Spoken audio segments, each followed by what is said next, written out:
ஓம் விநாயகா போற்றி. வணக்கம் அன்பர்களே. நம்ம கடந்த 3 வீடியோவில் செவ்வாயோட ஆட்சி உச்சம் பற்றி பார்த்தோம். இப்போ அவர் கடகராசியில் நீச்சமடைகிறார். அந்த கடகராசியில் செவ்வாய் இருக்கும் பொழுது அதனோட பலன் என்ன அப்படின்னு நம்ம பார்க்கலாம்.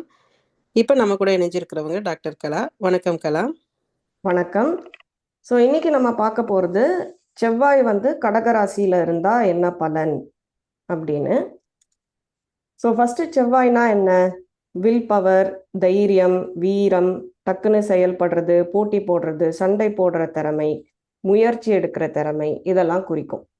ஸோ கடகராசி காலபுருஷ கட்டத்தில் 4ஆம் வீட்டை குறிக்கும். 4ஆம் வீடு என்னெல்லாம் அப்படின்னா அம்மா, வீடு, அம்மாவோட அன்பு, உணர்ச்சிகள், மன நிம்மதி, இமோஷன்ஸ், இதெல்லாம் குறிக்கும். ஸோ செவ்வாய் ஏன் இங்கே நீச்சமாறார் அப்படின்னு நீங்கள் பார்த்தீங்கன்னா, செவ்வாய் முயற்சிகள், செயல்கள், இதெல்லாம் குறிக்கும். கடகத்துல இந்த முயற்சிகள் இமோஷன்ஸும் ஃபீலிங்ஸ் ஓட அடிப்படையிலையும் எடுக்கிறாங்க. ஒரு லாஜிக்கோ ப்ராக்டிக்கலாவோ இல்லாம ரொம்ப டக்குன்னு இமோஷனலா வருது, டக்குன்னு கோவம் வருது, இந்த மாதிரி அவங்களுக்கு அவங்களோட செயல்கள் இருக்கும். செவ்வாய் நீங்க மகரத்துல பாத்தீங்கன்னா, இப்போ போன வீடியோல சொன்னோம், இது உச்சம். மகரம் ஒரு பிருத்திவி தத்துவம். பிருத்திவி தத்துவத்தோட குவாலிட்டி என்ன? ப்ராக்டிக்கலா யோசிக்கிறது, லாஜிக்கலா யோசிக்கிறது. ஸோ அதோட ஆக்ஷன்ஸ் இங்க இன்னும் கொஞ்சம் ப்ராக்டிக்கலாவும் லாஜிக்கலாவும் இருக்கும். இதோட நேர் ஆப்போசிட் 4ஆம் வீடு. 4ஆம் வீடு ஜல தத்துவம். ஜல தத்துவம் நம்மளோட இமோஷன்ஸ், நம்ம ஃபீலிங்ஸ், இதெல்லாம். ஸோ ஃபீலிங்ஸ், இமோஷன்ஸால ஒரு டிசிஷன் எடுத்தா அந்த டிசிஷன் எப்பவுமே ஸ்ட்ராங்கா இருக்காது. ப்ளஸ் ஒரு கோலை நோக்கி போகாம ஜலத்தத்துவங்கிறதுனால எல்லா பக்கமும் அவங்க கால் எடுத்து வச்சு அவங்களோட ஆக்ஷன்ஸ் கரைஞ்சு போயிடும். அதுக்கு இது இல்லாம, சக்தி இல்லாம. ஸோ கடகம் 3 நட்சத்திரத்துல விழும். புனர்பூசம், பூசம், ஆயில்யம். ஸோ மேக்சிமம் நீச்சம் ஆயில்யத்துல 27 டிகிரிஸ்ல நடக்குது.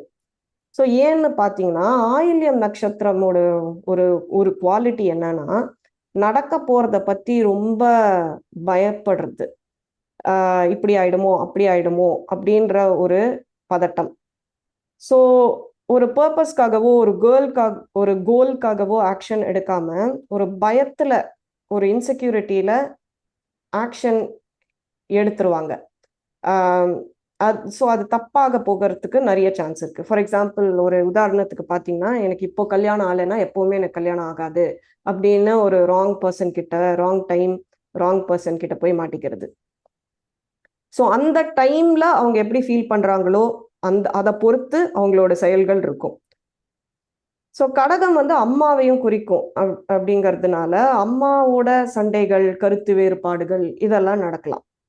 பட் இப்போ முக்கியமா நீங்க பார்க்க வேண்டியது நீச்ச பங்கம் இருக்கா அப்படின்றது. நீச்ச பங்கம்னா என்னன்னா, இப்போ சந்திரன், தட் இஸ் கடகமோட ஓனர் யாருன்னு பார்த்தீங்கன்னா சந்திரன். ஸோ சந்திரன் ஸ்ட்ராங்கா இருக்காரா இல்லையா அப்படின்ற பொறுத்து நீச்ச பங்கம் ஆகும். ஸோ சந்திரன் ஸ்ட்ராங்கா இருந்ததுன்னா அந்த எனர்ஜியை நீங்க பாசிட்டிவா சேனல் பண்ண கத்துக்கலாம். லேட்டர் இன் லைஃப் கத்துக்கலாம்.